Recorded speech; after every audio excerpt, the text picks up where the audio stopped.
नानी नमस्कार कौन कहल नानी एकर एकर चाष घरे पूरा उपास हाँ हृदय प्रबल कष्ट सब पत्थर पकई चापिक रखी तोरे काम करूँ मो जो दही पखाड़ छतु पोड़ा करू तो पाक जी तो पिंडार बस खाइबी तो सब दुख कथा कह हाँ मुझे कम रही मुझे सारी देखी जाए कथा ना रखुची टाटा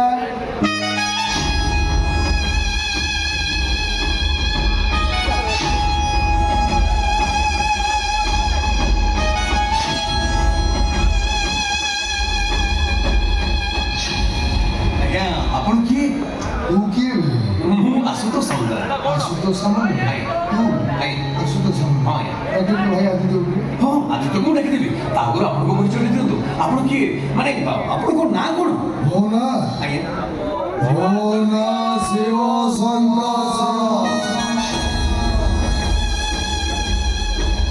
पढ़ाको तो है आदित्य को ना डाकी पारिबिनी ए कहा को कोन कहू जानि परछु तो ए अभद्र भद्रामी कोन तते जणा छै एता बड़ चिक्कार कोन प्रथम रु मते आज्ञा बड़ समाधान करछि हेले मते भी दिबे खातिर करे माने कोन मो घर ठियाई मते मुनी ना लेखि भाई भाई आदित्य हां तुम मन अनुसार को कैरम करछु ना ए सारे पानी के पळौछु मोगले गेट तो भाई सामने सब सदा कहले एबे कहिबो कोन अनेक दिन आगु आदित्य मते कहि सारथि अनुष्का बोली कोन झुक से बोल बोलछि अरे डोरा जी बोल मो भौणी भाई नि कहीं सब भल बइबर माने कोन महागर सब प्रेमर शेष कोन कोन सिंदूर मो भौणी सहित जदि विश्वासघातकता करिया पई चेष्टा करो मो गौरी की लगे तो मो वंश निपात करि देबे ए सागा सागा खबर बा ए घर भीतर आसे साहस कोन देबे अरे साहसटा मतलब मो गौरी धरिछि बे अरे मोटू खाली खाली जीव पे आसे मो भौणी की संगे नहीं के आछि माने आज ता सहित तो बाग करबो कोन जबरदस्ती आदि तो अनुष्का को भल बोलछि सत ता माने कोन आज बागर ठीक अछि जदि आज बाग न हो मो भौणी की नहीं के आछि माने तारा कोटी बाग करिबे एठुछि ये तम भणी की तमे जदि ओजार पचा परिवा भाबुथिबो ताले सेया करिवो आउ जदि ताको भौणी बोली भाबता ताले एबे ताको संगे नै घर को जीवो तम भणी जे बाबो बाजा बजेई रोसणी करी तम अगणर जाई पहुंचीबो बेदी पर बसी तम भणी की भाई से ता घर को ले आसे ए मु तो एते कथा सुना चाहनी मते बड़ पद्य कथा कहबू हां बजन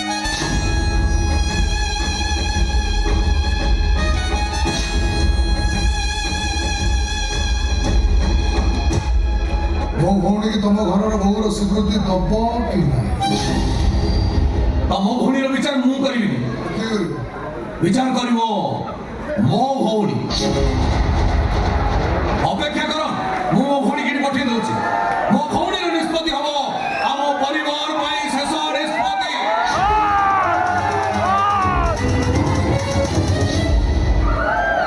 तमर गोटे भौणी अछि बोले कथा काई मो भौणी मत कहनी तम भौणी कहकि मो भौणी विचार करिवो तम भौणी कोन हाई कोर्ट रो विचारपति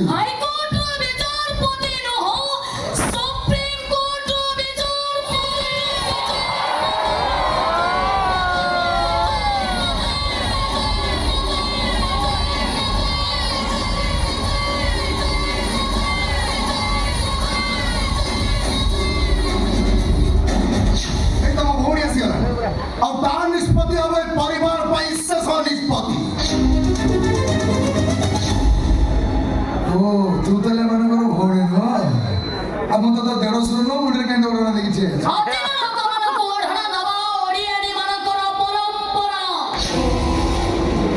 ए तो भॉइस तो मते चिना चिना लागुछि केबे तू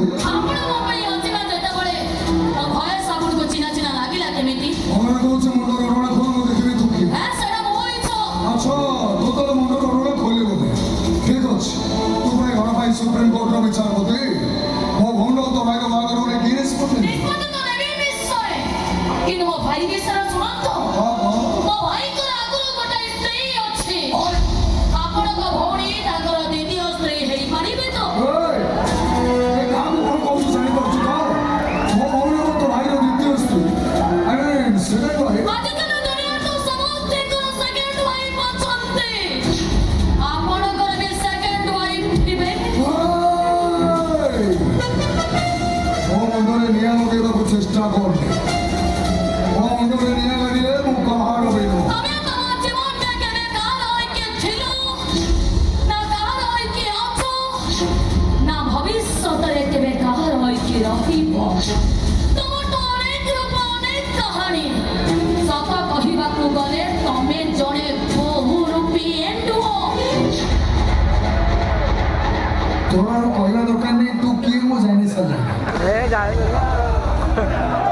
ଆରେ ଏଣ୍ଡୁଅ ବୋଲି ମତେ କେହି ଡାକନ୍ତିନି। ଥରେ ଜଣେ ଜଙ୍ଗଲ ଭିତରେ ଗେଲେରେ ମତେ ଏଣ୍ଡୁଅ ବୋଲି ଡାକିଲେ। କଣ କହିଲ? ତୁ ହଉଛୁ ସେ ଶିବାନୀ। ଶିବାନୀ ଶିବାନୀ କି ଶିବାନୀ କି ତମେ ଚିହ୍ନିଲ କେମିତି?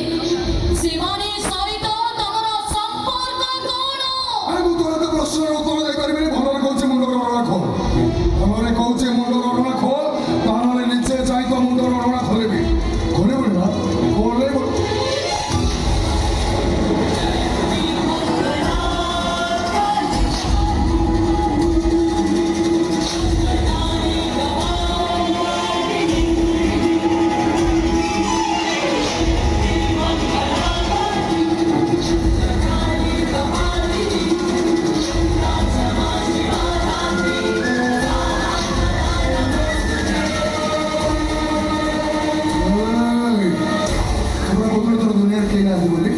ଆମ ଘରକୁ ଆସିଲୁ କେମିତି? ଆମ ଭଉଣୀ ହେଲୁ କେମିତି? କେମିତି ଆସିଲେ କାହିଁକି ହେଲେ ସେ ପ୍ରଶ୍ନର ଉତ୍ତର ମୁଁ ଦେଇପାରିବି। ତମ ପ୍ରଥମ ପ୍ରଶ୍ନ ଥିଲା ନା ତମ ଭଉଣୀ ଏ ଘରର ବୋହୂ ହବ? ଠିକ ଅଛି, ମୁଁ କହୁଛି ତମ ଭଉଣୀ ଏ ଘରର ବୋହୂ ହବ। ତମେ ଏବେ ଚାହୁଁଛ ନା ତମ ଭଉଣୀର ବୋହୂ ଘରେ ନେବାକୁ? ଠିକ ଅଛି, ଆଜିଠୁ ତମ ଭଉଣୀ ଏଇ ଘରେ ରହିବ। କିନ୍ତୁ ଆଦିତ୍ୟ ଭାଇ ଦିନ କେଇଟା ପରେ ତାଙ୍କ ହାତରୁ ଶଙ୍ଖା ଖୋଲି ତାଙ୍କ ମଥାରୁ ସିନ୍ଦୁର ପଛାଇଲେନି। ମୋ ଅବସ୍ଥାଟା ତମ ଭଉଣୀର ହବନି, ସେ ଗ୍ୟାରେଣ୍ଟି ମୁଁ ଦେବି। ମୋ ସହ ଭିତରକୁ ଆସ।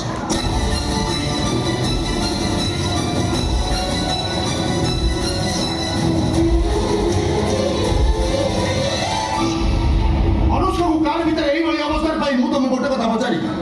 ତମେ ଅନୁଷ୍କାର ଭାଇ ନା ଗୋଟେ ରାକ୍ଷସ? ଆଉ କିଏ ରହିଲୁ କାହିଁକି? ଯା ଚାଲି ଯାଇଛୁ।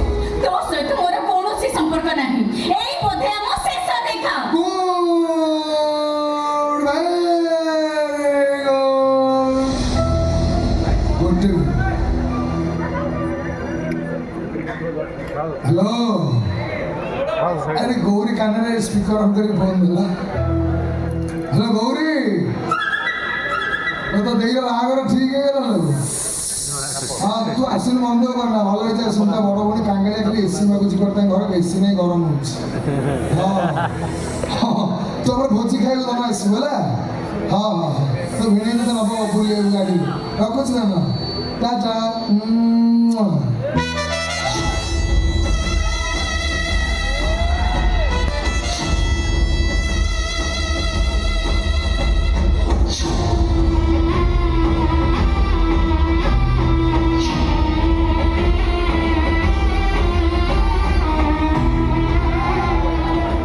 ଛାଡେ ସେସବୁ କଥା।